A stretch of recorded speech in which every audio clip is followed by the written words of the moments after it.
Welcome to the Pre-Health Pod. My name is Lexi. And I'm Natalie. And we're a podcast by students for students who are here to meet you wherever you are. I was going to say who've been through undergrad, but Natalie is still an undergrad. So very true. Haven't graduated yet. Yeah. Well, I know this is a big change for everybody, including me, but I am so excited to welcome season 2 of the Pre-Health Pod with our very new and amazing host, Natalie Para. I just like to first do a little quick introduction of Natalie. She's currently a junior at Arizona State University and a pre-medical student. And I first met Natalie back, I think, a year ago in 2022. It's currently 2023. Gosh. Time flies. Oh my God. Yeah. I interviewed her for a separate nonprofit that helped with like physician burnout. And she did so well in that organization that I had to have her in mine. Stop it. And I just love her energy. And she's just so personable and like amazing to be around. And so I had to have her on the podcast. And I especially am glad to have you because now I am out of undergrad and I'm going to be a medical student soon. And I need someone who has that fresh, I guess, perspective, because the medical school application process, it always changes. Yes. Amazing. So, thank you for having me. So excited and honored to be here.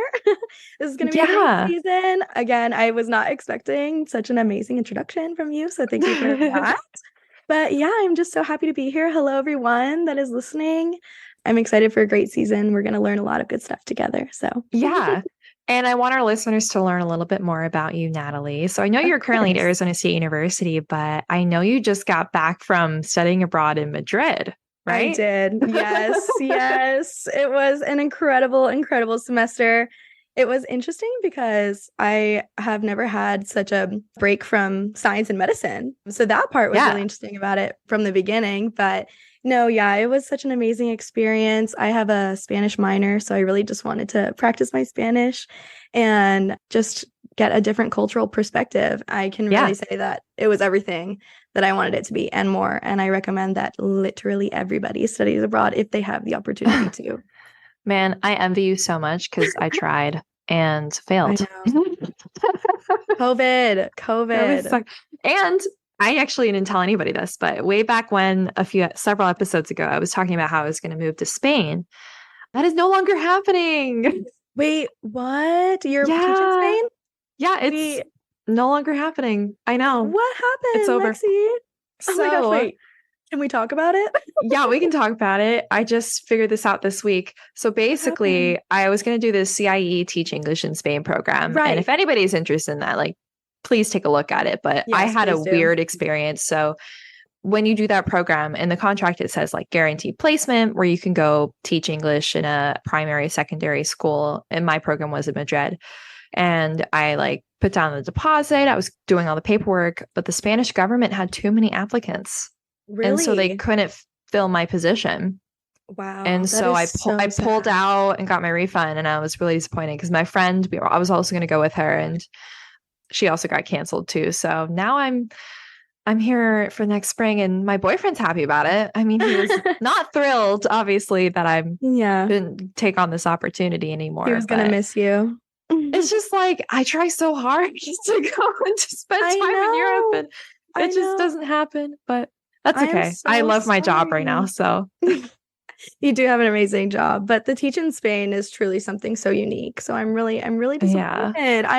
That's such a horrible thing that you set to go and then they were like, never mind, we don't have enough spots for you. Yeah, that's life, and I do have great news though. I haven't told anybody on the podcast yet, but I got into medical school. Yes, congratulations. Sorry guys, I'm really excited about this. But many congratulations to you, Lexi. I'm so happy for you. I'm just absolutely so excited. Thank you. It's a huge relief. And for anybody listening who is currently going through the process or about to apply, you worked hard and you deserve it. And you will get there. When I tell you when it happens, like when I got the email, some people get calls. I just got an email and it's actually kind of funny because it was like, that is funny.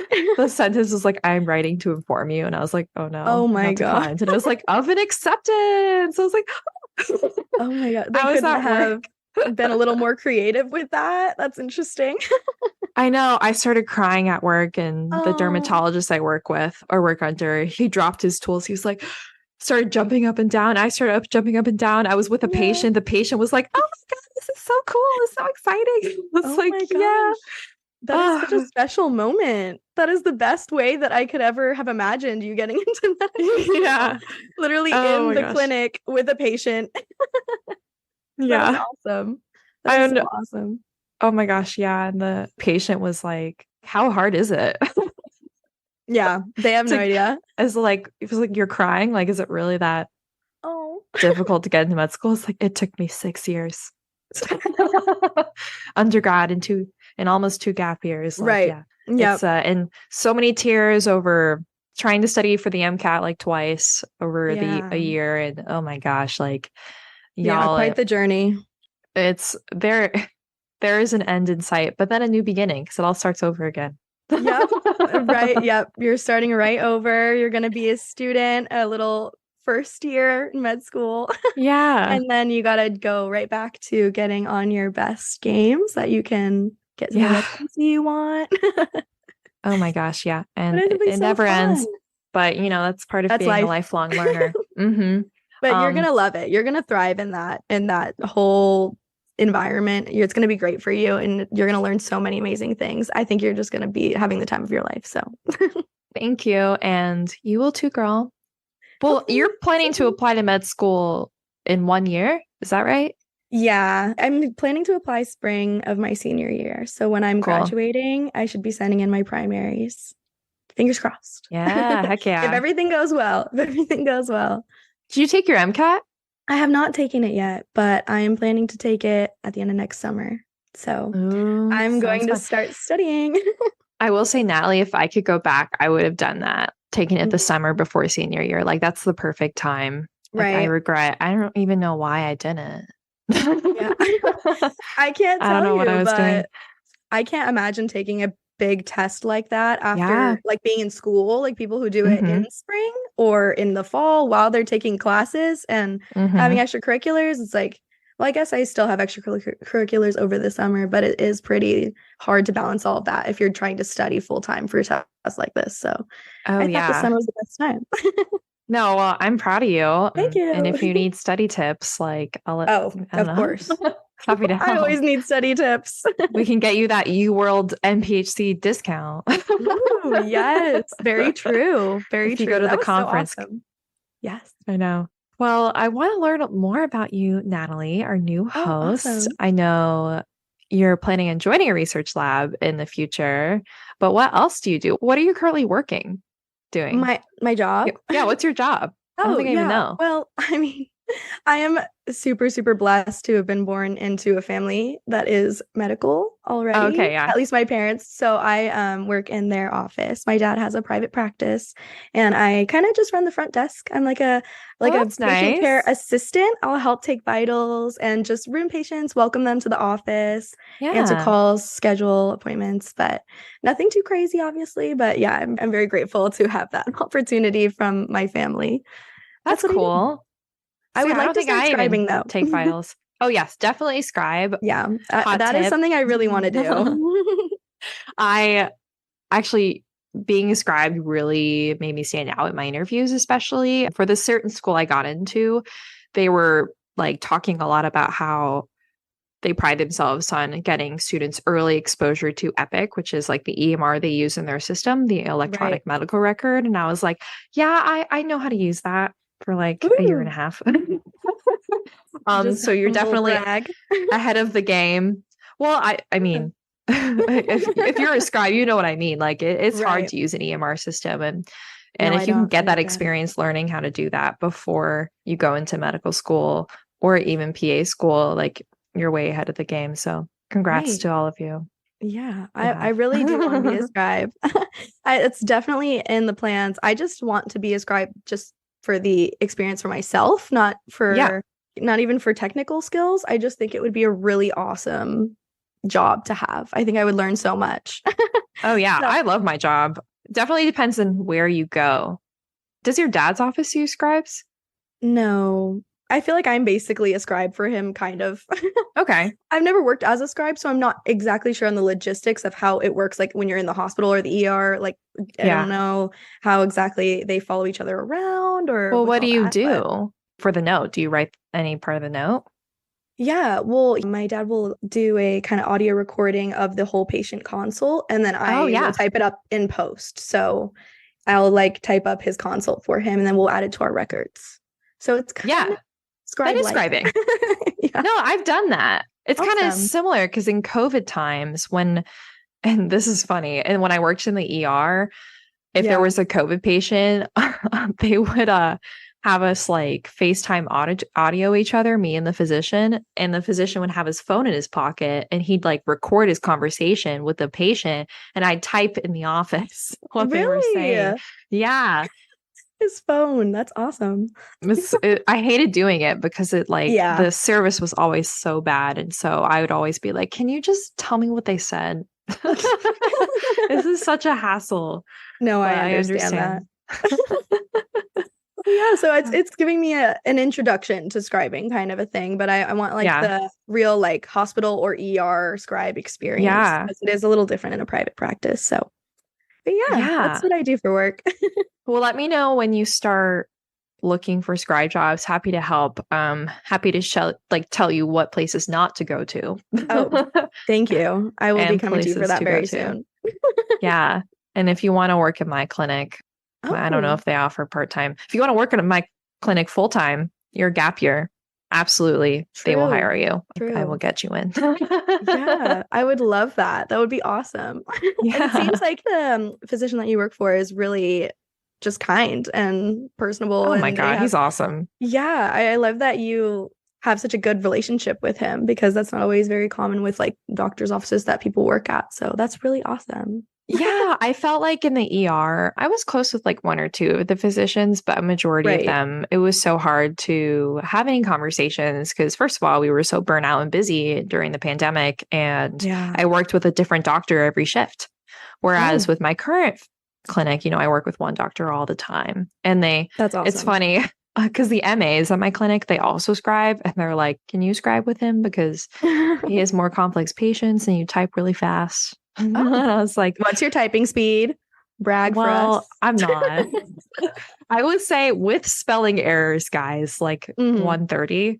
Oh, Without wow. without spelling, it's all listen, every time I type, it's That like is very all impressive. shorthand. It's like treatment I is TX, biopsy BX, like it's all shorthand. And we used to have dot phrases in the ER where if you like type dot TX, it spells out treatment, which is so nice. But now my current that is EMR nice. system does not have that, and it's such a pain. Yeah. Anyway. That would be very frustrating, especially if you're used to the shorthand. If you're used to Yes. shorthand and you can't use it anymore, that would be so frustrating. But I 130 know. is crazy.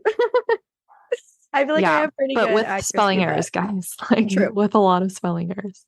That's all right. Um, so I asked this, we did something like this during our first episode for those of you listen, where we talked about our why medicine and like what we have done to get us to here to today. So Natalie, if you're comfortable, I'd love to learn more about your why. Why do you want to be a Yeah, doctor? of course. It's just such a long, complicated thing, but I'm gonna Yeah. just tell you guys my entire life story. So, Okay. as I told you a little bit ago, my parents are both in medicine. My father is a surgeon, and my mom is a nurse. And so I had always had medicine kind of in the picture. I mean, I know that it is kind of not the best thing to say that you're going to medicine because of your parents, but I Right. don't want to say that that is why I'm going into medicine because obviously that's just not true. But definitely my parents are inspirations for me. They're very big role models in my life. When I was younger, I like idolized my dad. Aw. He was like my literal role model. I wanted to be him in every way. I thought he was so smart and incredible. And obviously he still is, but just, when you're a little girl, you're so like they're the smartest person on the entire planet. Yeah. So from the beginning, I thought about medicine just because of that. But then I also just in general, I liked science. I loved watching nature documentaries. I was like an 8-year-old, which I don't know if that's normal, but I love puzzles and like all that kind of stuff. I just always had a very big interest in solving problems and science. And then when I got to high Yeah. school, fell even more in love with science. I took AP biology. It was like coming home. I was like, this is everything that I ever could. It just clicked, you know? I don't know. Yeah. Yeah. And so then from there, though, I had a lot of different interests. I was also really interested in engineering, like computer science kind of stuff. Hmm. I really loved that when I was in high school. I also really loved That's English. interesting. Isn't that fun? Yeah. I feel like people don't usually expect that from me, but yeah, I was super involved in computer science when I was in high school, and I was like part of the computer science honor society, and I led like a Wow. whole volunteer project thing. It was just awesome. And I had a really good mentor in computer science when I was in high school, which like you talk about often, mentors are really important. So Yeah. I had a great mentor who really believed in me, and she was my computer science teacher. So yeah, that Aw. kind of threw a little wrench in my plans because I was like, wow, should I pursue computer science? Like, I really enjoy this. Yeah. It's so fun to solve the puzzles. I don't know. So I thought about it, but then I realized once I got to ASU, actually, so I'm pretty late to being sure that I wanted to do medicine. I think I Mhm. was actually a freshman at ASU when I was like, okay, I need to just pursue medicine That's because not late. is that No. Oh my I feel gosh. like you've like known that you wanted to be a doctor since you were like born. So I feel like Well, I also know a lot of people who decided like junior or senior, but yeah, I guess right. freshman year. Yeah. Yeah. Yeah. I remember being a freshman and really just so conflicted. Like, should I change my major to computer science or should I stay in biology and Oh, pursue yeah. medicine? I couldn't decide because I don't know, obviously, like, it's a good thing to have family in medicine because you get a lot of experience to it, but then you also see some of the more negative sides of medicine really early. So I Yeah. was pulled like two different ways.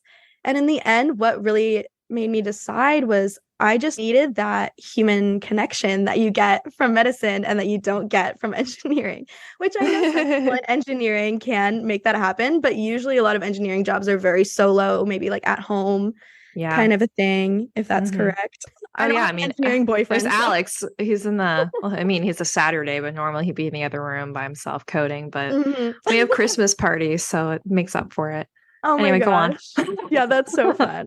I was just gonna say, yeah, I don't have an engineering boyfriend, so I can't speak too much on the engineering part, but no, yeah. So I got more involved in medicine to see if it was what I would want to do. And when I got more Yeah. involved, I fell in love with it so hard. It was like I really just Oh, needed to put myself in the scenarios and the environments, and I needed to actually research and figure out what life would be like in the future with both of these professions. And it just became clear to me from there. I was like, yeah, that's great. I need to help people. I need to be in service of others. I can't just be by myself, like with a computer. I don't want that life. I need just kind of more, I don't know, Yeah. social interaction and just something more gratifying because I love social, like, Yeah.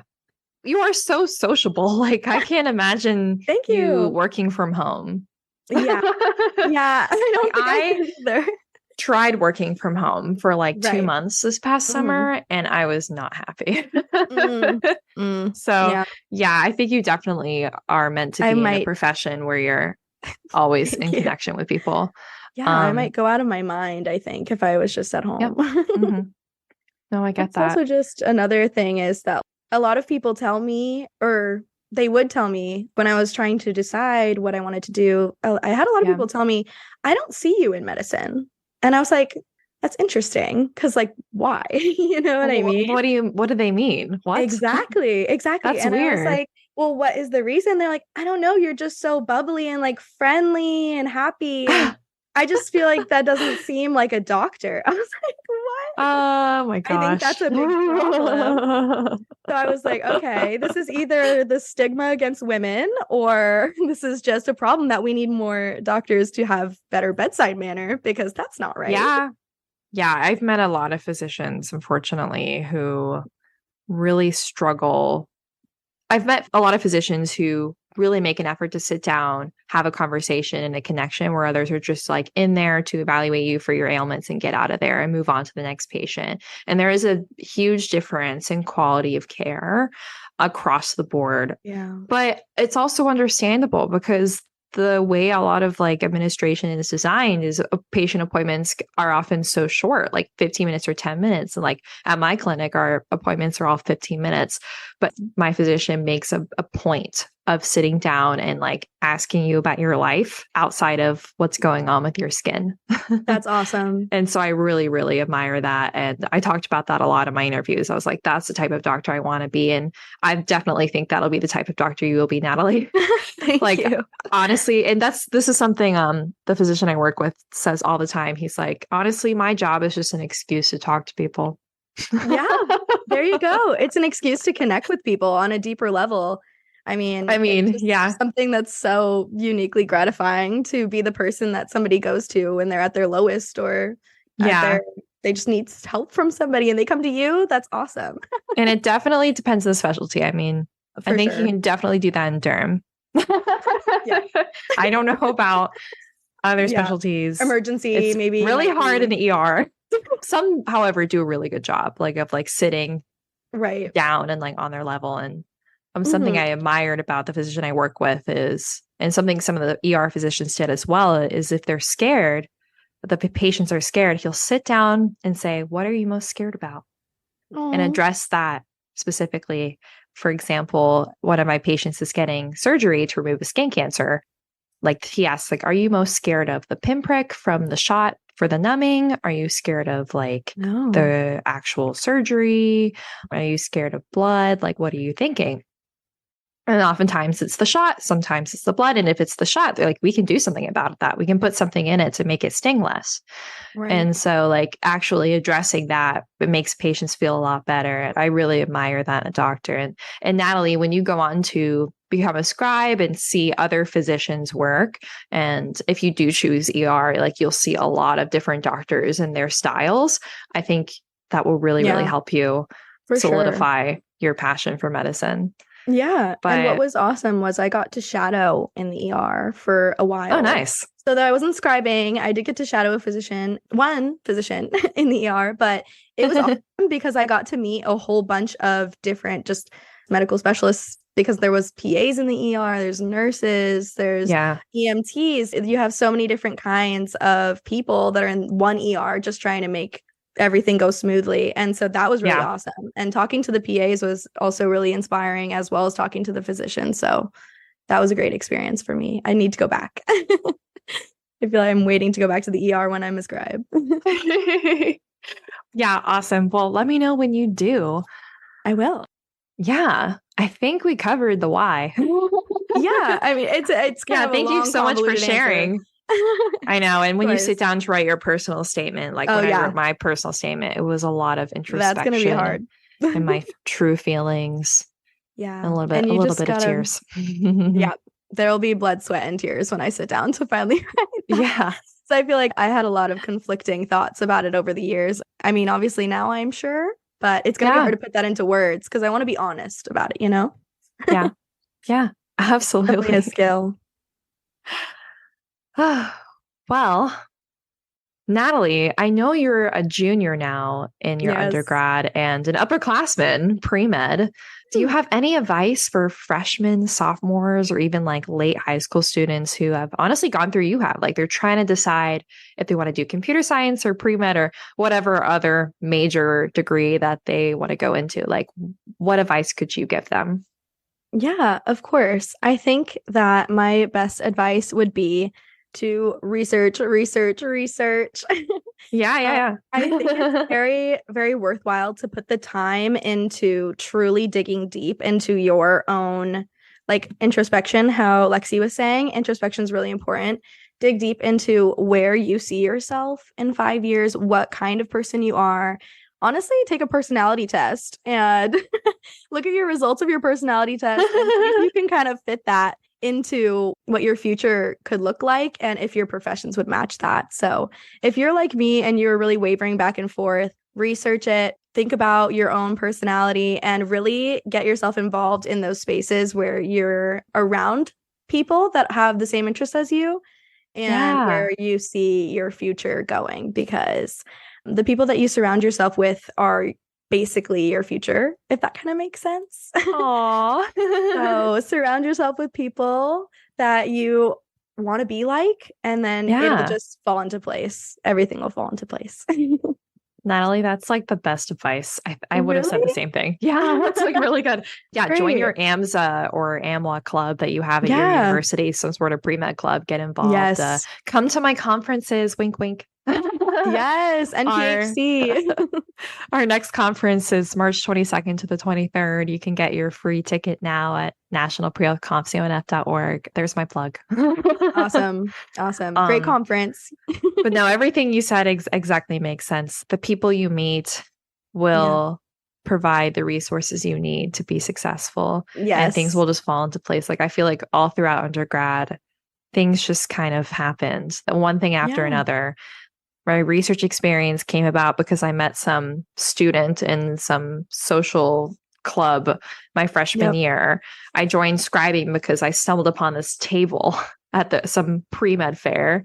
That's awesome. I studied abroad because I saw someone else was studying abroad and I asked them about it. And then I became a nanny because of one of the doctors I scribed for. Like, it seems like everything seemed to flow together. So exactly. You just got to connect yourself, put yourself out there, and the opportunities will follow, honestly.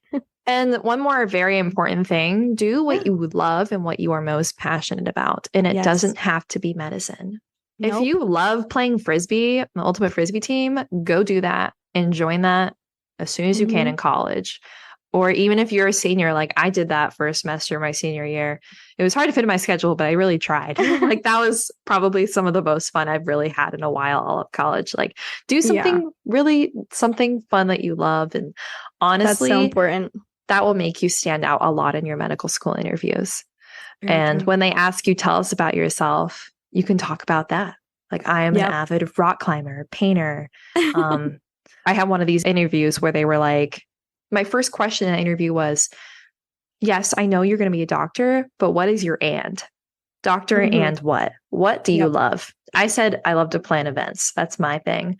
I had a friend who was like, I am a yogi. Or a friend who's like a dancer, or someone was like a digital website designer. You know, there's other parts of you that are also really awesome and cool. And don't be afraid to also dive into those in college. Don't make it all pre-med unless you really, really want to. No, you're so right, Lexi. That's so important. I feel like that's one of the biggest ways to avoid getting burnt out from being a pre-med student. People get burnt out.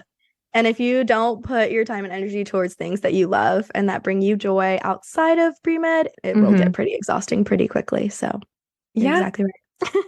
Absolutely. Well, Natalie, it has been such a pleasure having you on our first episode of season 2 of the Pre-Health Pod.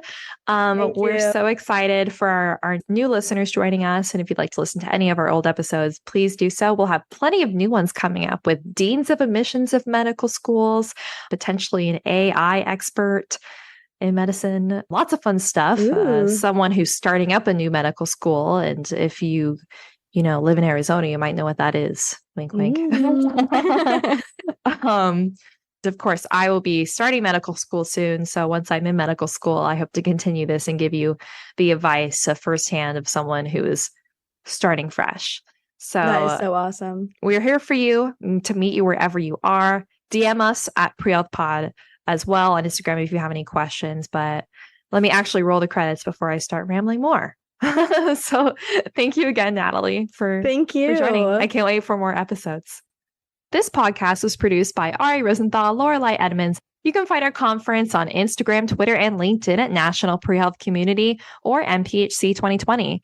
And you can also find our pod on Instagram at PreHealthPod. Please DM us. You can find all of our events at nationalprehealthconf.org. We have, again, our National Pre-Health Conference, Unleash Your Potential, which is March 22nd to the 23rd, as well as our PA conference coming up on April 13th of 2024. And please leave a review, or tell one friend if you liked our podcast. Thanks for listening, and we'll see you next week. Bye.